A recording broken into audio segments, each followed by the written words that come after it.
ඔයත් online job එකක් එහෙම නැත්නම් ඔන්ලයින් සයිට් වල වැඩ කරන කෙනෙක් නම් දැනටමත් ඔයාලා දන්නවා මේ හැම සයිට් එකම අපේ සල්ලි ඩිරෙක්ට්ලි අපේ බැංක් account වලට ගන්න බෑ කියලා. ඉතින් ඒ සල්ලි ගන්න payment methods තියෙනවා. උදාහරණයක් විදිහට ගත්තොත් PayPal, Payoneer, Strip, Bitcoin, Google Pay, Apple Pay වගේ ගොඩාක් payment methods තියෙනවා. ඉතින් අද අපි කතා කරන්නේ ගොඩක් අය use කරන PayPal ගැන. හරි. ඔයාලා දැනටමත් දන්නවා PayPal ලංකාවට support කරනවා කියලා. එතන ඒ උනට මෙන්න මෙහෙම දෙයක් තියෙනවා. අපි හිතමු ඔයා පිටට භාණ්ඩයක් ගන්නවා කියලා. උදාහරණයක් විදිහට අපි හිතමු Apple Watch එකක්. අනේ watch එක ගන්න ඔයාලට මෙහි ඉඳන් payments කරන්න පුළුවන්. හැබැයි එහෙන් සල්ලි මෙහෙට ගෙන්නන්න බෑ. ඔන්න ඕක තමයි ලංකාවේ PayPal වල තියෙන වෙනස. හරි. මම අද ඔයාලට කියලා දෙන්නම් එහෙන් සල්ලි මෙහෙට ගන්න පුළුවන් විදිහේ PayPal account එකක් හදාගන්න විදිය. හරි එහෙනම් වීඩියෝ එකට යන්න කලින් ඔයාලා මාව subscribe කරලා නැත්නම් subscribe කරලා bell icon එකත් all දාලා තියාගන්න අලුත් වීඩියෝක් ආපුවාම බලන්න. හරි. එහෙනම් වැඩි කතා කරන්න ඕන අපි යන් වීඩියෝ එකට.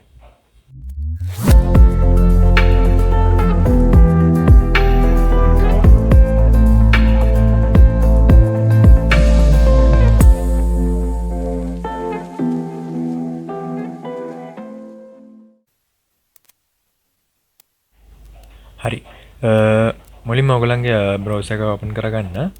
ඕපන් කරලා මෙතනට යන්න. එතනට ගිහලා සර්ච් කරගන්න PayPal Philippines account කියලා. හරි සර්ච් කරගන්න. ඊට පස්සේ මෙතනින් මෙන්න මේ දෙවෙනියට එන එක. ඉතින් අන්තිමට merchant account කියලා. අන්න ඒක ක්ලික් කරගන්න. ඉතින් ක්ලික් කරගත්තාට පස්සේ ඔන්න අපේ site එක ඕපන් වෙනවා. හරි site එකට යන්න ගමට ඔයගලන් මේ විදිහට බලා ගන්න පුළුවන්. හරි ඊට පස්සේ site එකේ උඩට ආවට පස්සේ මෙන්න මෙතන තියෙනවා. හරි මෙතන තියෙනවා sign up කියලා. sign up ක්ලික් කරගත්තට පස්සේ මෙතන ඔයගලන්ට වටෙනවා personal account තියෙනවා ඊට පස්සේ business account තියෙනවා. business account කියන ටික් එක දාගෙන මෙතනින් ඔයගොල්ලෝ next දෙන්න. හරි. ඊට පස්සේ ඔයගලන් first name එක අහනවා. මම මේ විදිහට මගේ first name එක දෙනවා. ඊට පස්සේ middle name එක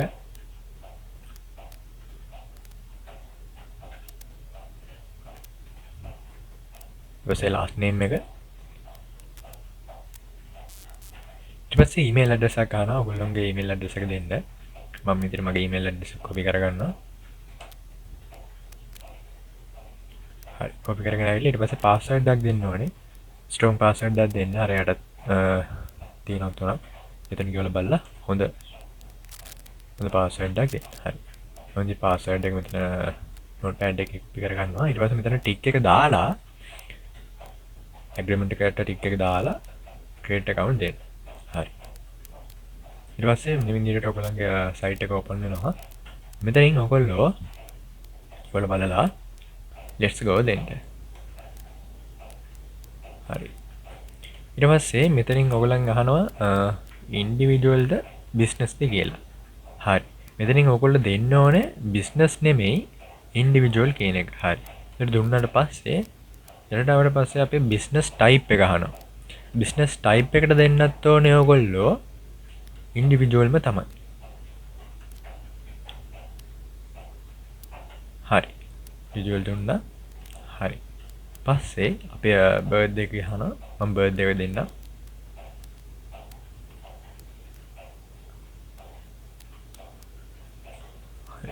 හරි ඊට පස්සේ අපේ nationality එක අහනවා. ඒක එහෙම තියන්න Philippines කියලා. අපි Philippines server එකට හදාගන්න නිසා ඊට පස්සේ අපේ phone number එකක් add කරන්න ඕනේ. මෙතනට ඔයගොල්ලෝ පොඩ්ඩක් උඩ පහළ ගිහිල්ලා අපේ ලංකාවේ කෝඩ් එක හොයාගන්න. මම පොඩ්ඩක් හොයාගන්නම්. හරි මෙදිනේ LK.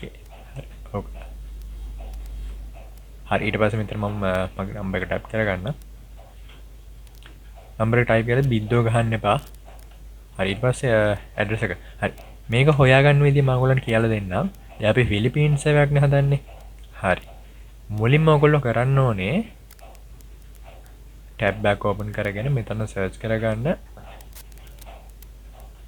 Google Map Philippines කියලා. හරි. මෙතන මම click එක දෙනවා. හරි. මේ විදිහට map එක open වෙනවා. මේ විදිහට ක්ලික් කරගත්තට පස්සේ ඔන්න අපේ ෆිලිපීන් මැප් එක ඕපන් වුණා. හරි. ඊට පස්සේ මම මෙතනින් සර්ච් කරගන්නම්.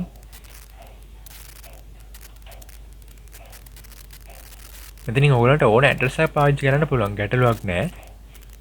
මෙතන මේ දැන් පිලිපීන් කන්ට්‍රි එකේ ඉන්නේ. පිලිපීන් කන්ට්‍රි එකේ කොතන හරි ක්ලික් කරලා ඔයගලන්ට කැමති ඇඩ්‍රස් එකක් ගන්න පුළුවන්. හරිද? හරි. මම මේ විදිහට සර්ච් කරගන්නම් පිලිපීන්ස්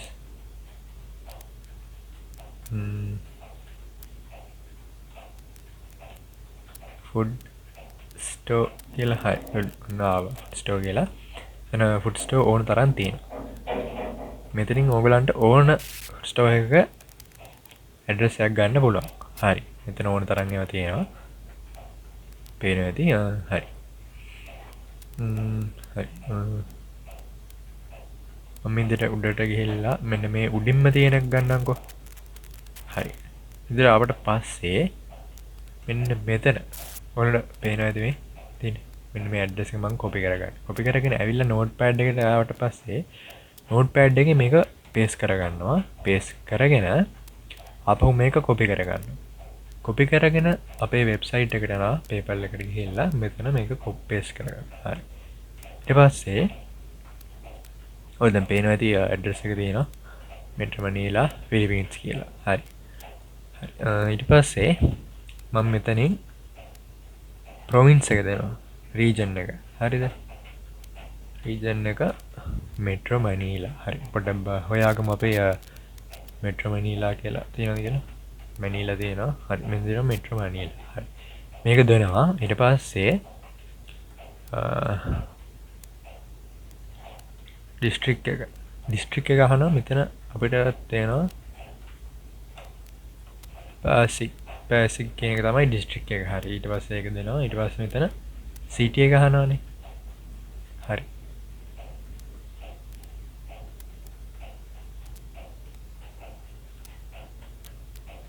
සිටි එක විදිහටත් මං දෙනවා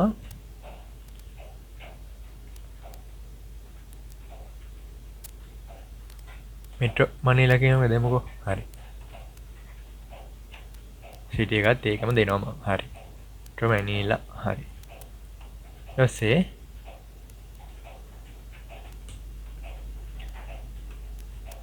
මේකට පේනවාද මේ සිටි එක මෙට්‍රෝ මනීලා කියලා එතන තියෙනවා. ඊට පස්සේ තියෙනවා ෂිප් කෝඩ් එක හොයාගන්න.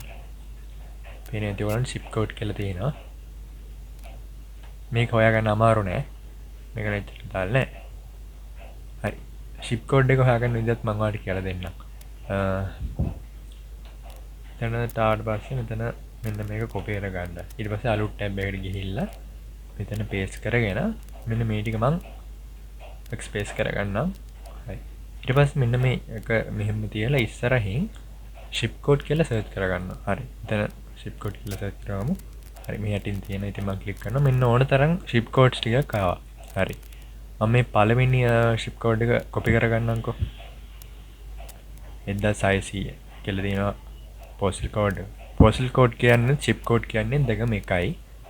මේක ගැටලුවක් නෑ. හරි. මේක පේස්ට් කරගෙන මම මෙතනින් next දෙනවා. හරි. පස්සේ මෙතනින් ඒ ටික ෆිල් කරගන්න ඕනේ. ඉතින් මෙතනින් ඔයගලගේ බිස්නස් නේම් එක අහනවා. බිස්නස් නේම් එකට ඔයගොල්ලෝ අන්තර ටික් එක දාන්නත් පුළුවන්. හරිද? ඔන්න ටික් එක දැම්මට පස්සේ මගේ නම එන්නේ. මම ඉතින් මගේ නම තියාගන්න නැහැ. හරිද? දැන් ටික් එක අයින් කරලා මම බිස්නස් නේම් එකක් දෙන්නම්. දාමු RA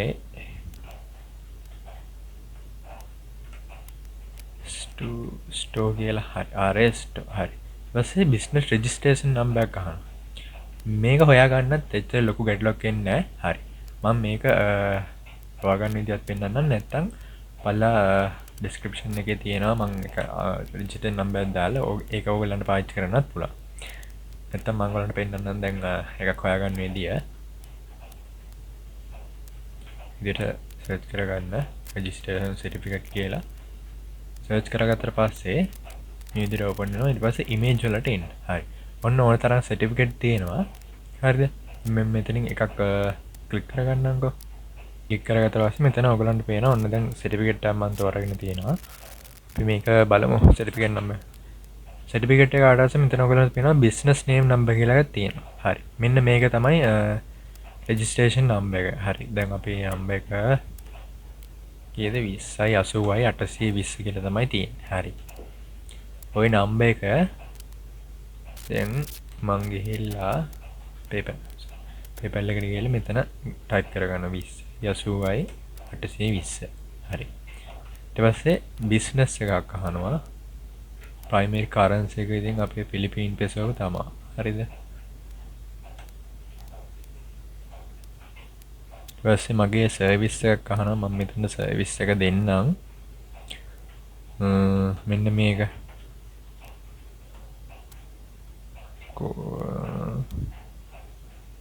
හරි මේක ෆොටෝග්‍රැෆික් ෆොටෝකොපි කියන එක දෙන්නම්කෝ. හරි. ඔන්න ඒක දුන්නා. ඊට පස්සේ මෙතනින් බිස්නස් වෙබ්සයිට් එකක් තියෙනවද කියලා අහනවා. ඒකට නෝ දෙන්න. ඊට පස්සේ මෙතන PO box එක අහනවා. ඒ කියන්නේ අපේ බිස්නස් ඇඩ්‍රස් තමයි. මේකට මේගොල්ලෝ ඕගොල්ලෝ ටික් එක දෙන්න. අපි ඉස්සල් පෙරවුවානේ. හරි. ඔන්න ඒ විදිහට අපේ ඇඩ්‍රස් ටික පෙරවුණා. ඊට පස්සේ next දෙන්න. හරි. ඔන්න ඊට පස්සේ අපේ country එක අහනවා. country එකෙන් දැන් අපි මේක හදන්නේ ෆිලිපීන් සර්වර් එක නිසා මෙතනට ෆිලිපීන්ම දෙන්න. ශ්‍රී ලංකන් දෙන්න එපා. ෆිලිපීන්ස්ම දෙන්න. හරි. මේ දින ෆිලිපීන්ස් හරි. සබ්මිට් කරනවා මම ඊට පස්සේ. හරි account එක හරි. මෙතන වැඩ දෙන congrats you are all set කියලා. හරි. ඊට පස්සේ මම මෙතනින් go to home page දෙනවා. ඔන්න දැන් අපේ account එකට අපි අරන් යනවා. හරි. ඔන්න දැන් අපේ account එකෙන් තාමත් හැබැයි වැඩ ඉවර නැහැ. හරිද? තව දේවල් තියෙනවා අපිට කරන්න. මෙතන මම පේනවා ඇති account එකට ආවට පස්සේ activate your account to use PayPal කියලා complete කරන්න දේවල් තුනක් තියෙනවා. හරි. එකක් complete නේ. ඒ කියන්නේ profile verified එක හරි. ඊට පස්සේ අපිට තියෙනවා confirm your email කියලා. email එක confirm කරගන්න තමයි ඊට පස්සේ තියෙන්නේ. හරි. එතන මම send link again දෙයිලා inbox එකට ගියාට පස්සේ හරිද?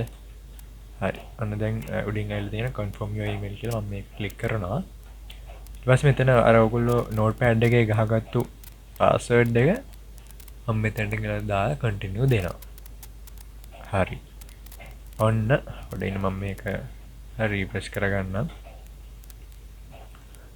දැන් හරි මේක පොඩ්ඩක් refresh කරගමුකෝ.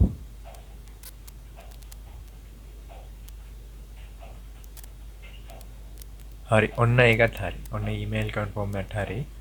හරි ඊළඟට අපිට තුන්වෙනියට තියෙන්නේ බැංකෝ කාඩ්. ඒ කියන්නේ බැංක් එක හරි බැංක් කාඩ් එක හරි link කරගන්න. ඒකට මම යනවා මෙතන මේ උඩ තියෙනවා pay and get paid කියලා. pay and get paid වලට ගිහිල්ලා මෙතන wallet කියන එක යටතේ banks and cards කියලා තියෙනවා.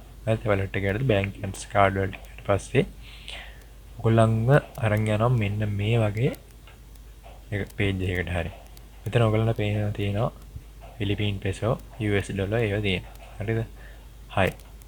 දැන් මෙතනදී ඔයගොල්ලන්ට බැංක් එකක් ඇඩ් කරන්න බෑ. මොකද බැංක් ඇඩ් කරනවා නම් පිලිපීන් රටේ බැංකුව විතරයි මෙතනට ඇඩ් කරන්න පුළුවන්. දැන් අපි ඉන්නේ ලංකාවේනේ. හරි ඒක නිසා අපි කෙලින්ම මේකට ක්‍රෙඩිට් හරි ඩෙබිට් හරි කාඩ් එකක් ඇඩ් කරගමු. හරිද? හරි. මම ඔයගොල්ලන්ට පෙන්නන්නම් කාඩ් එක ඇඩ් කරගන්න විදිය. මම ඉදිරියට මේක ක්ලික් කරගන්න. හරි. ක්ලික් කරගත්තට පස්සේ මේ ඉන්නේ මේ විදියට ඕපන් වෙනවා. හරිද? මම ඔයගොල්ලන්ට උදාහරණයක් විදියට පෙන්නන්නම්. මේ හැපැත්තේ තියෙන ඕන්න දැන් උදාහරණයක් අරගෙන මෙතන මේ නම්බර් එක තමයි ඔයගොල්ලෝ එතන කාඩ් නම්බර් එක විදියට ටයිප් කරන්න ඕනේ. හරිද? ඊට පස්සේ මෙතන කාඩ් ටයිප් එක අහනවා. ඒ කියන්නේ වීසා කාඩ්ද මාස්ටර් කාඩ්ද ඒවා. එතනින් මම විශේෂයෙන්ම කියන සාමාන්‍යයෙන් අපි වීසා කාඩ් එක පාවිච්චි කරන හොඳයි. හරිද? ඊට පස්සේ මෙතන expiration date එකක් අහනවා. හරිද? එතනට ඔයගොල්ලෝ දෙන්න ඕනේ එතන මේ ඔයගොල්ලන්ට පේන ඇති කාඩ් එකේ යට තියෙන 12/24 කියලා. ඔයගොල්ලන්ගේ කාඩ් එකෙත් අන්න එහෙම ඩේට් එකක් තියෙනවා. අන්නේ ඩේට් එක තමයි ඔතනට දෙන්න ඕනේ. 12 දැන් මේ කාඩ් එකේ තියෙන 12/24 කියලා මම උදාහරණයක් ගත්තා ඒ කාඩ් එකේ.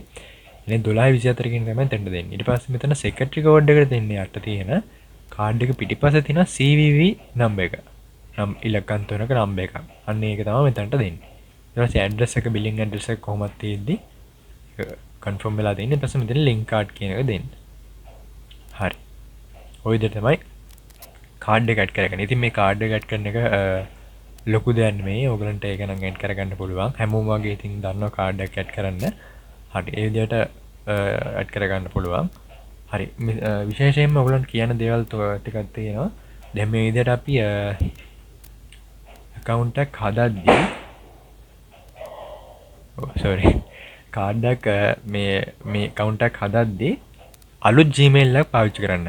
කියන්නේ දැන් පිටමුකෝ ඔයගොල්ලෝ ලංකාවේ PayPal එකකට හදලා තිබ්බ කියලා. අන්න ඒ හදලා තිබ්බ Gmail එක පාවිච්චි කරන්න එපා. අලුත්ම Gmail එකක් පාවිච්චි කරන්න. හරිද? ඊට පස්සේ අලුත් ඇඩ්‍රස් එකක් පාවිච්චි කරන්න. මොනවා හරි අපේ ලංකාවේ PayPal එකට ඔයගොල්ලෝ දැන් අපි හිතමු HNB එකක් කියලා. HNB account එකක් ලංකාවේ එකකට ලින්ක් කරලා තිබ්බනම් ඒ HNB එකම මේකට ලින්ක් කරන්නත් එපා. හරිද? ලින්ක් කරන්න එපා. එතකොට කාඩ් එක ලිමිට් වෙනවා. හරිද? කාඩ් එක ලිමිට් වෙනවා. කියන්නේ account එකකින් එතකොට වැඩක් නැහැ. account එක හදාගන්න බෑ. හරි. මෙතනදී ඔයගොල්ලන්ගේ කාඩ් එකක් ලින්ක් කරද්දී පොඩි ගාණක් කැපෙනවා. ඩොලර් එකක් වගේ. ඒ කියන්නේ කාඩ් එක ලින්ක් කරද්දී ඩොලර් එකක් වගේ යනවා. ඩොලර් එකක් කියන්නේ රුපියල් 323ක්. අපි හිතමු රුපියල් 330ක් කියලා.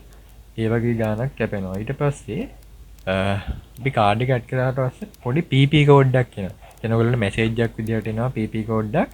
අන්නේ PP කෝඩ් එකේ හරියට ඇඩ් කරොත් රුපියල් 500 ගාණක් කැපෙනවා. හැබැයි මේ PP කෝඩ් එක හරියට ඇඩ් කරොත් අර අපේ ඉස්සෙල්ලා කපාගත්තු කාඩ් එක ලින්ක් කරද්දී කාඩ් එක ලින්ක් කරද්දී කැපුණ ඩොලර් එක ආපහු අපිට හම්බ වෙනවා. එතකොට සම්පූර්ණ අපෙන් කපාගෙන තියෙන්නේ රුපියල් 500 ගාණක් විතරයි. හරිද? අන්න ඒ විදිහට හරි. ඊට පස්සේ මම ඕගලන්ට කියන්නම් අනිවාර්යෙන් මේකට ඔයගොල්ලෝ මොකක් හරි කාඩ් එකක් ගන්නවා නම් අනිවාර්යෙන් Visa debit card එකක් පාවිච්චි කරනවා නම් ගොඩක් හොඳයි. Visa debit card එකක් Visa debit card එකක් ගන්න. ඊට පස්සේ මේකට සාමාන්‍යයෙන් මේ PayPal account එකක් හදද්දී තෝරගන්න පුළුවන් bank account තියෙනවා. මෙතනින් මම ඔයගලන්ට බැංකු පහක් කියන්නම්කෝ. එක තමයි commercial. හරිද? දෙක BOC, තුන NSB, හතර සම්පත්, ඊට පස්සේ පහ HNB bank. ඔය බැංකු ටිකේ ගන්න කාඩ් ඕන එකක් අපිට ඇඩ් කරන්න පුළුවන් ගැටලුවක් නැතුව. දැන්ට. හරිද? අනිත් බැංකු ගැන නම් එච්චර මේකක් නෑ. තාම පුළුවන්ද කියලා මම දන්නේ නෑ. දැනට මම දන්න විදිහට මේ බැංකු පහ ඇඩ් කරගන්න පුළුවන්. කිසිම ගැටලුවක් නැතුව. හරිද? අඩුම මේක දැන් අපි ඔයගොල්ලෝ කාඩ් එක ඇඩ් කරද්දී අඩුම ඔයගොල්ලන්ගේ බැංක් account එකේ රුපියල් 1000ක් හෝ 1500ක් තියෙන්න ඕනේ. මොකද දැන් අපි අතන PP කෝඩ් අනම නම් දෙද්දී ගාණක් කැපෙනවා. ඒක නිසා රුපියල් 1000ක් හෝ 1500ක් අනිවාර්යෙන් තියෙන්න ඕනේ. කියන්නේ ඒක බැංකු වලින් බැංකු වලට වෙනස් වෙනවා. කියන්නේ අතන 500 ගාණක් කැපෙනවා. 500 ගානම කැපෙන්න පුළුවන්. නැත්නම් 500 600 ඒ වගේ කැපෙන්නත් පුළුවන්. ඒක ඉතින් බැංකු වලින් බැංකු වලට වෙනස් වෙනවා. හරිද? මේ විදිහට ඒක වෙනස් වෙනවා. හයි ඔය විදිහට තමයි අපි account එක හදාගන්නේ. ඉතින් මම හිතනවා ඔයගලන්ට අද වීඩියෝ එක වැදගත් වෙන්නදී කියලා. තේරුම් නැති දෙයක් තියෙනවා නම් පල්ලෙන් කමෙන්ට් එකක් දායන්න. හරි. එහෙනම් වීඩියෝ එක ලයික් එකක් දාන්න යන්න. අපි තවත් අලුත් වීඩියෝ එකකින් ළඟදීම හම්බ වෙමු. එහෙනම් සුබ දවසක්.